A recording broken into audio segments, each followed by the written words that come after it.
E aí, missionários, sejam bem-vindos ao nosso canal. Hoje temos no quadro Giro da Missão um convidado super especial que veio de longe para contar a sua história. E aí, Paulo, quem é esse convidado? Então, Matheus, eu chamei uma pessoa muito especial aqui. Quando eu trabalhei no Brasil, eu era professor de religião numa escola adventista lá em Foz do Iguaçu. Eu tive o prazer de ter o Marcos Alexandre como aluno do ensino médio. Hoje, ele já anda pelo mundo aí fazendo missão. Ele esteve recentemente em um outro lugar aí fazendo missão. E a gente vai fazer uma entrevista com ele para ele contar para a gente como é que foi essa experiência dele de ser missionário, o que mudou a vida dele. Então, eu queria chamar o Marcos aí agora. Marcos, eu já falei seu nome, mas você pode se apresentar para o pessoal e contar um pouquinho de quem você é e se apresentar para o pessoal. Tudo bem, galera? É um prazer aqui estar participando desse quadro especial, esse momento especial de missão aí. Pastor Paulo, Matheus, muito obrigado. Então, meu nome é Marcos Alexandre, eu tenho 24 anos, sou formado em Direito e moro na cidade de Foz do Iguaçu. Como o pastor disse, eu fui aluno dele há alguns anos atrás, né? E nós estamos aí para fazer parte desse grupo especial. Legal, então. Você saiu aí do sul do Brasil, aí do Paraná. E para onde que você foi? Como é que, assim, o que foi a sua missão? Então, tudo começou quando eu participei do projeto IUGO, que teve aqui no Brasil. E eu recebi esse chamado especial e conheci a FM Brasil. E então, depois de conhecer a FM Brasil, a gente teve um processo de arrecadação de dinheiro, um processo de aceitação, eles pesquisaram a nossa vida. E fui chamado por Deus para ir para Palawan, nas Filipinas. Só para o pessoal entender melhor, você explica para a gente o que é a FM, porque eu acho que tem gente aí que não sabe, nunca ouviu falar da FM. O que é isso? Eu também não sabia, né? Fiquei sabendo, fiquei conhecendo nesse congresso lá no IAP.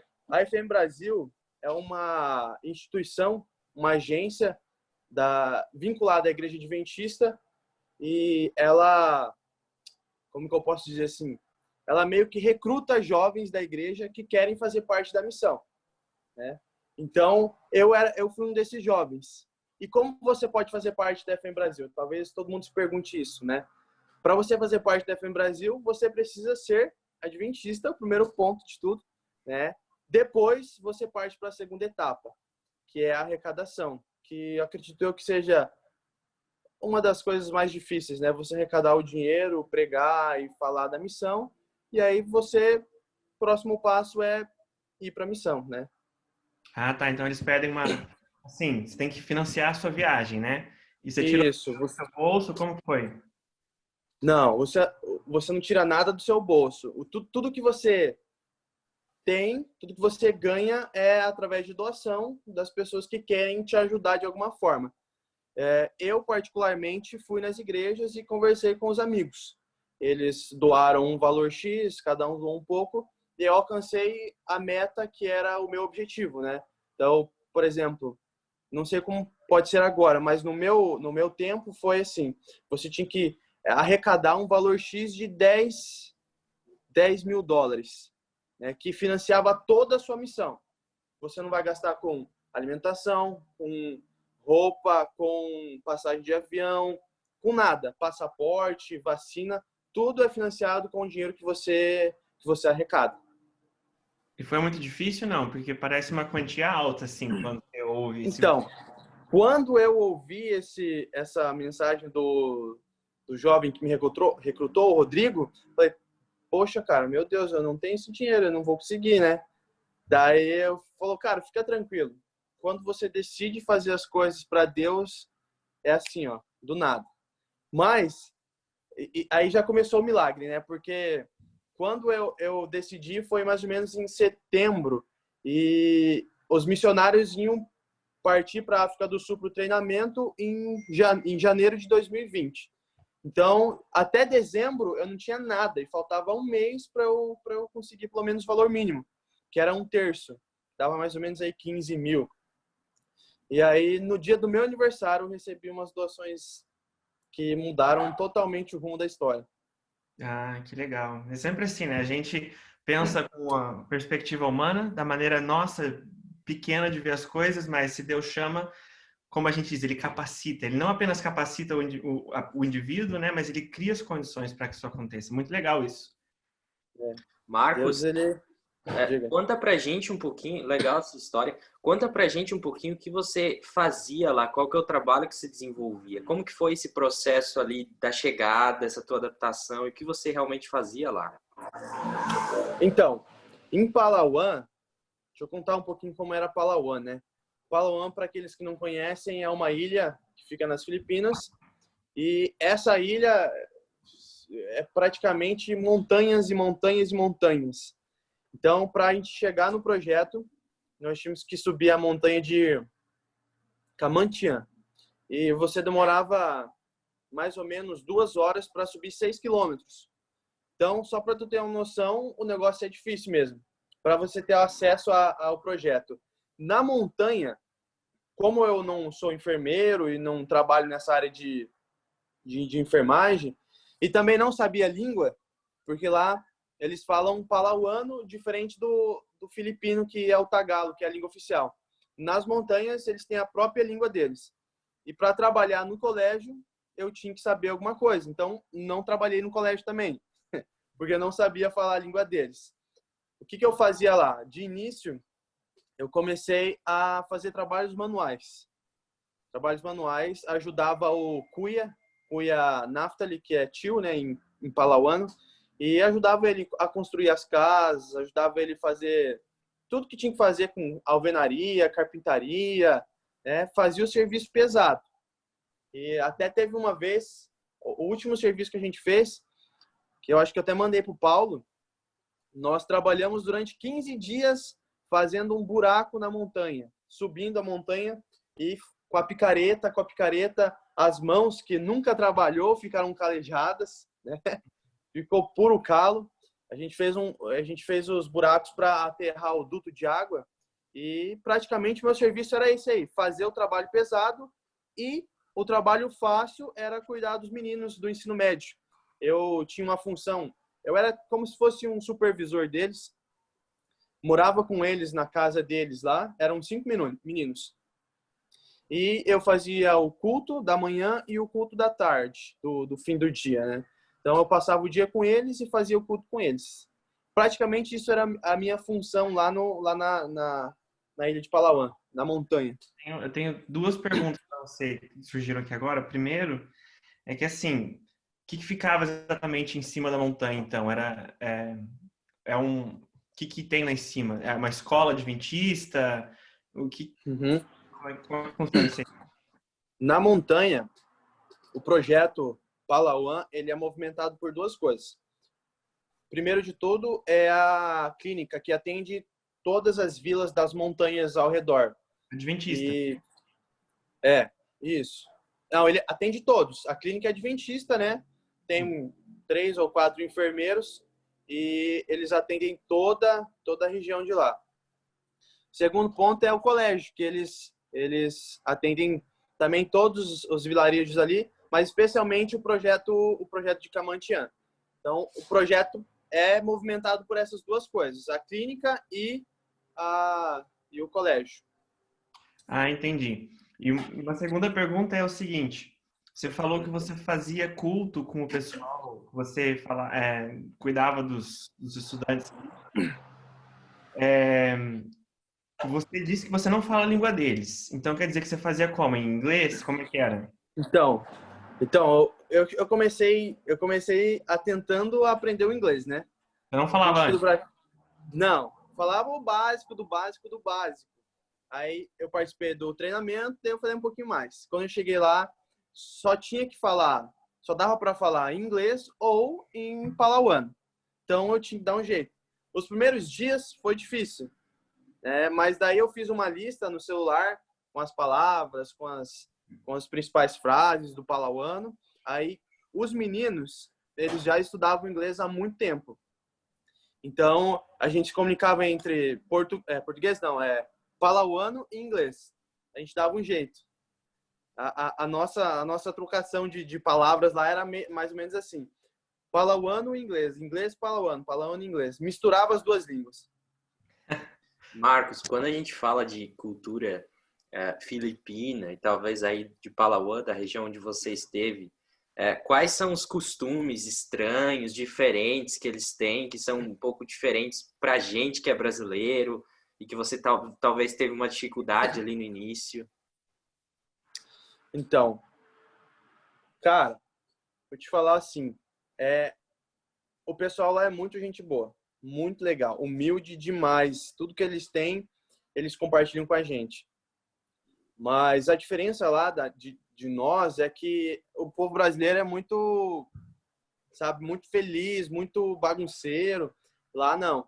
Lá, homens para um lado e mulheres para o outro lado, né? Não pode ter esse contato físico, você não pode ficar conversando sozinho com uma mulher, até mesmo os próprios missionários. Mas isso é devido à cultura, é devido a tradições, religião, o que envolve? Devido à cultura deles na montanha lá, né?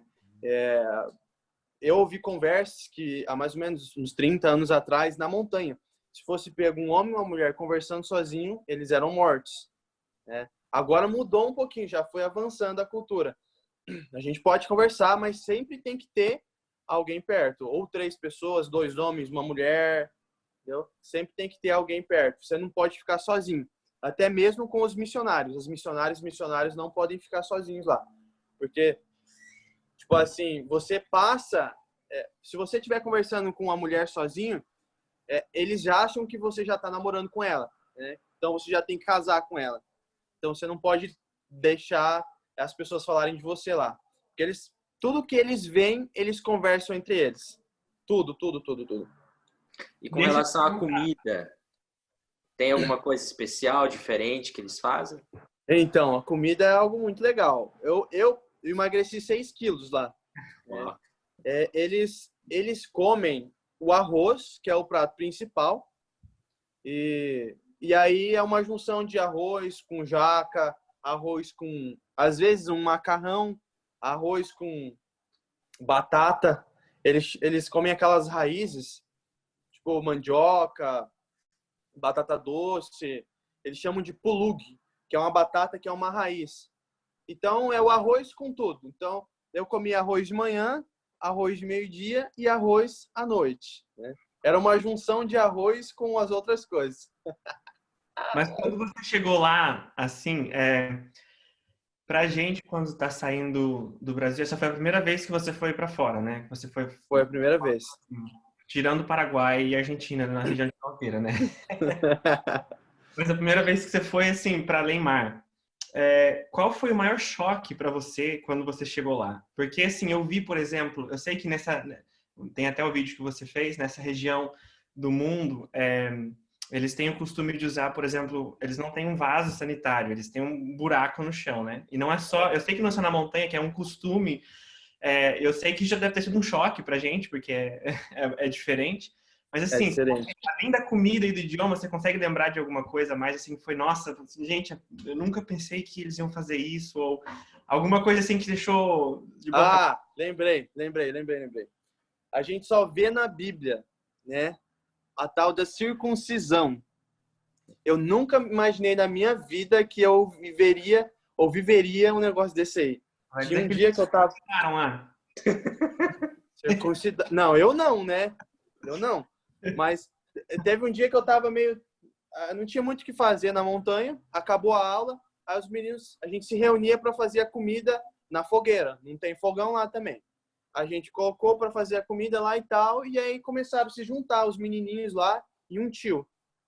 Eu falei, pesado, o que vai acontecer aqui hoje? Daí eles falaram, sir, é um pronome para você ser usado, é sir. Eles chamam de sir.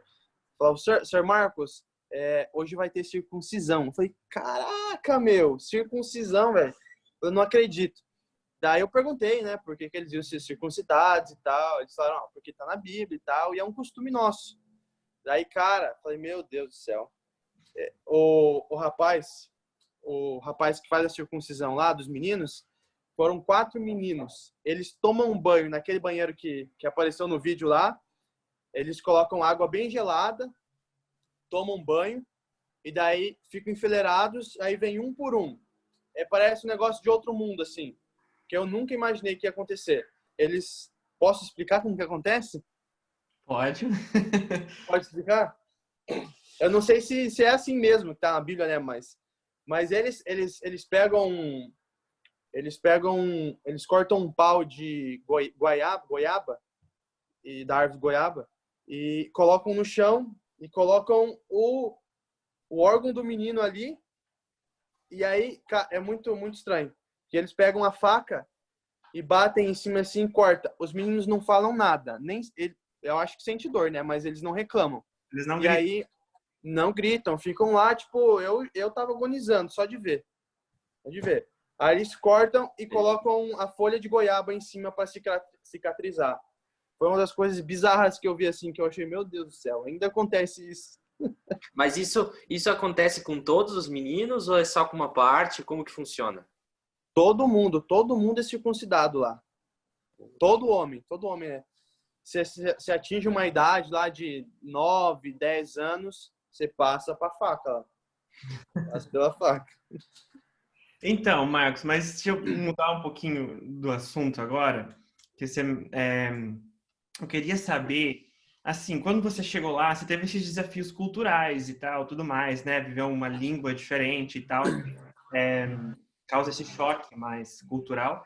Mas, assim, com relação à vida espiritual, você enfrentou desafios ali no topo da montanha? Porque eu já passei por uma experiência missionária assim também, sei o que é ficar isolado, longe da civilização. Você não tinha nem internet também lá, também, né? Não tinha. Quer contar um pouquinho pra gente de como foi a sua experiência espiritual, assim, como é a vida da igreja, como são os adventistas?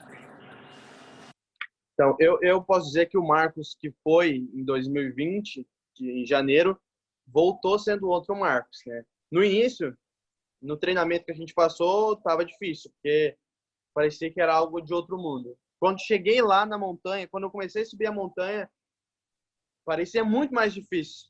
E aí eu fiquei um tempo sem celular, sem poder conversar com a família, sem poder se comunicar, porque a internet era longe, a gente subia 1 quilômetro mais ou menos de montanha.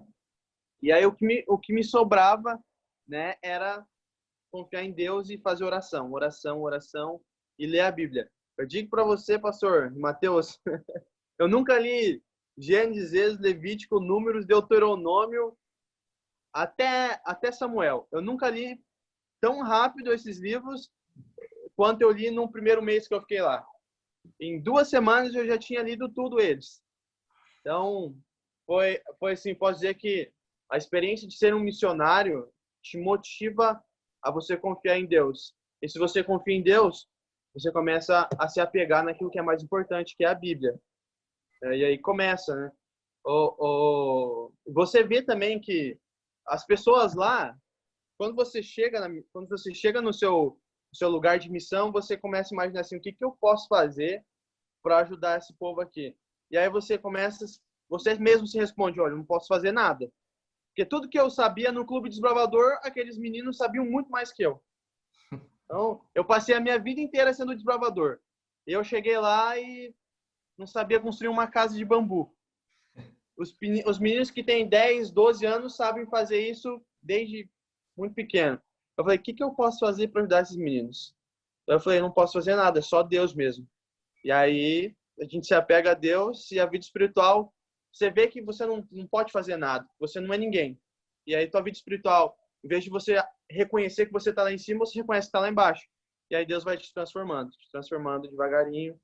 E você começa a perceber que a única coisa que você pode fazer é confiar em Deus. Ou seja, o que você está dizendo o seguinte, que essa sensação de dependência de Deus é o que fica mais forte no campo missionário, né? Tá longe da família, amigos e tal. E a vida da igreja, como que é lá? Como que você foi em culto no sábado, né? Como que a igreja lá difere do que a gente está acostumado no Brasil? É muito diferente? A igreja de Palauã, das montanhas, é um pouco diferente da nossa aqui. Porque eles têm horário para começar o culto. E para terminar, é mais ou menos 2 horas da tarde. Quando eles estão empolgados, assim, 1 hora. O culto, praticamente, escola sabatina é assim.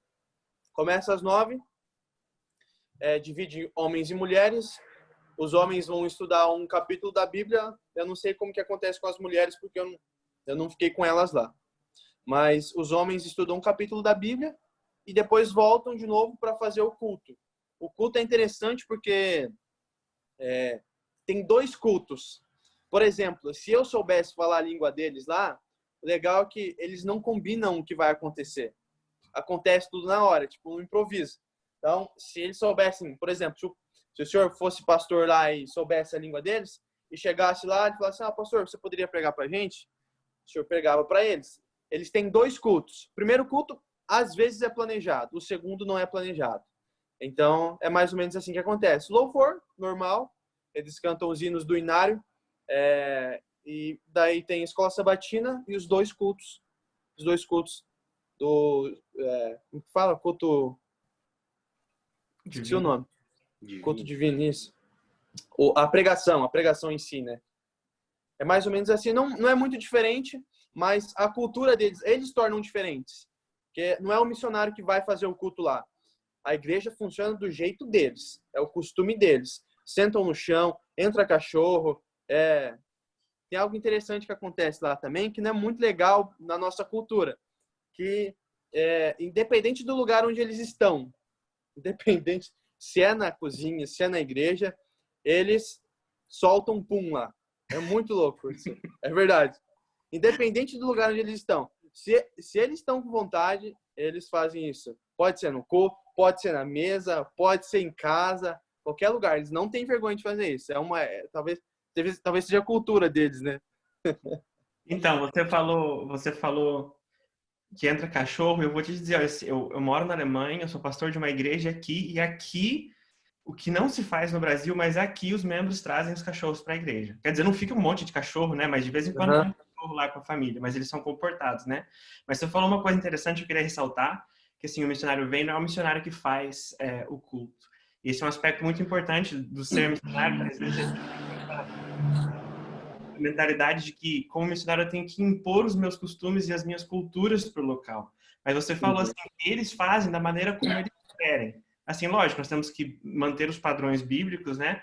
Mas o missionário ele não está lá para impor nada ou para trazer a cultura dele para lá, mas ele tem que saber se adaptar e viver dentro da cultura e pregar o evangelho dentro da cultura deles, né? De maneira que possa alcançar eles. Sim, você colocou um aspecto importante, Paulo. Eu acho que a gente pode até ressaltar aí pela história do Marcos, porque eu vejo que ele fala bastante com entusiasmo, né, Marcos? Com tudo que você participou, tudo que você fez lá. E eu acho que esse conhecimento cultural que você acaba trazendo para a tua vida, ele é muito, muito legal e muito necessário e você acaba, né, sendo transformado por isso.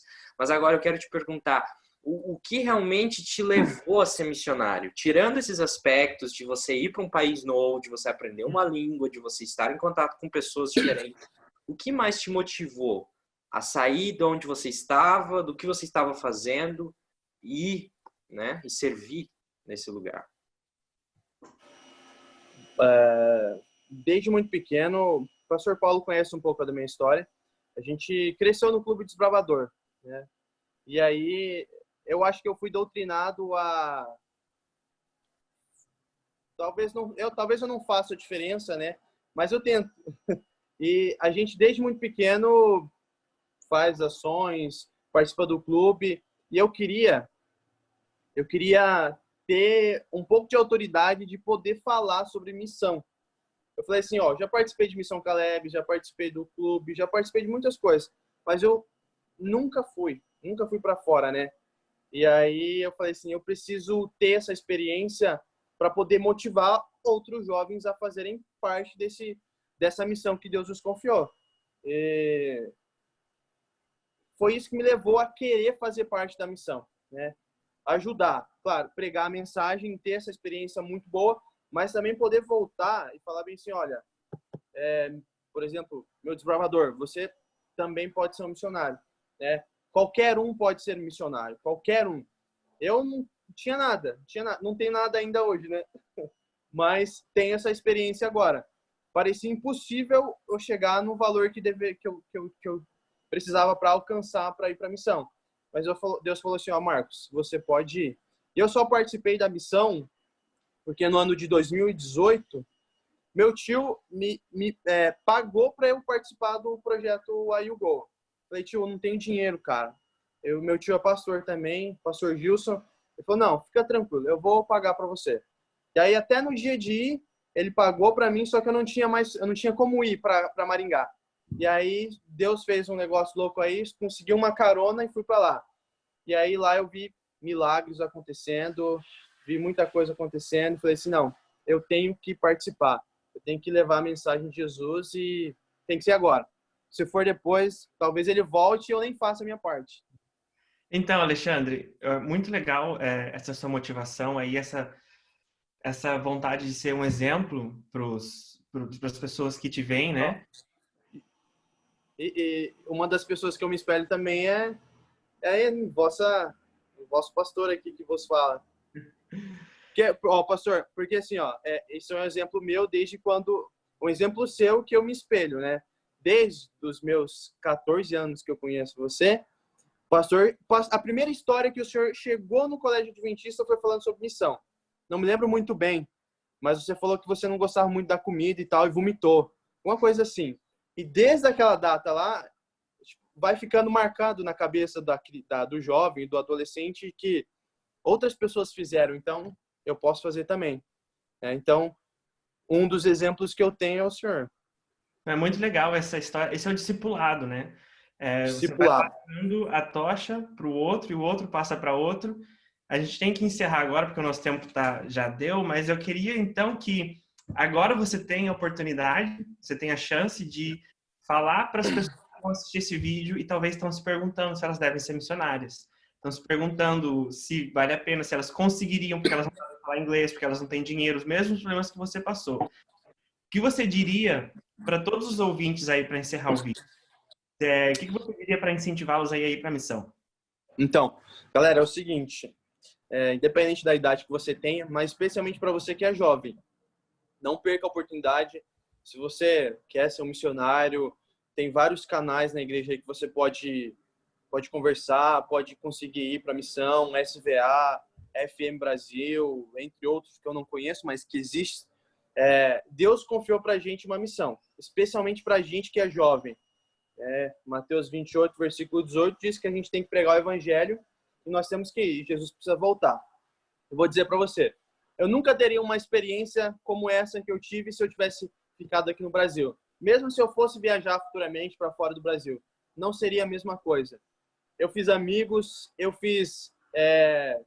vi milagres acontecendo, eu aprendi um pouco do inglês e do palauano, e hoje eu fico feliz porque, por mais que eu fiquei pouco tempo lá, decorrente do vírus que está acontecendo aí no mundo inteiro, ontem, os meninos sobem na montanha, aqueles que eu cuidava, para falar comigo.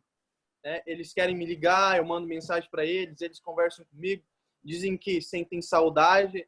Então, é algo que a gente não consegue comprar. Mas a gente só consegue entender se a gente participar da missão. Assim, nós amamos aquilo que nós fazemos, mas a gente só vai dar valor para a missão quando a gente entrar de cabeça. Então, galera, em primeiro lugar, na verdade, eu quero agradecer ao Alexandre por ter estado aqui conosco. Sua experiência foi muito interessante. Obrigado mesmo por ter compartilhado um pouquinho com a gente. E aí, galera, esse aí foi o Alexandre, foi missionário das Filipinas. O plano inicial era ficar mais lá, mas o corona acabou trazendo ele mais cedo para o Brasil, né? Mas aí um exemplo para vocês de alguém que coloca a sua vida nas mãos de Deus e deixa Deus realizar os milagres e foi usado por Deus e hoje tá aí, tem essa experiência para trás e quem sabe mais aí no futuro. Então, eu espero que vocês também que estão assistindo aí se motivem a serem missionários. Pode não ser nas Filipinas, pode ser perto de casa, pode ser no bairro, pode ser no seu estado, onde quer que seja, mas todos nós temos esse chamado. E se nós estivermos dispostos a atender esse chamado, Deus com certeza vai nos honrar e vai abrir as portas para a gente. Então fica aí a experiência do Alexandre para vocês. Espero que vocês tenham gostado. Fiquem ligados para os próximos vídeos que a gente vai continuar entrevistando missionários e a gente se vê na próxima. Até mais!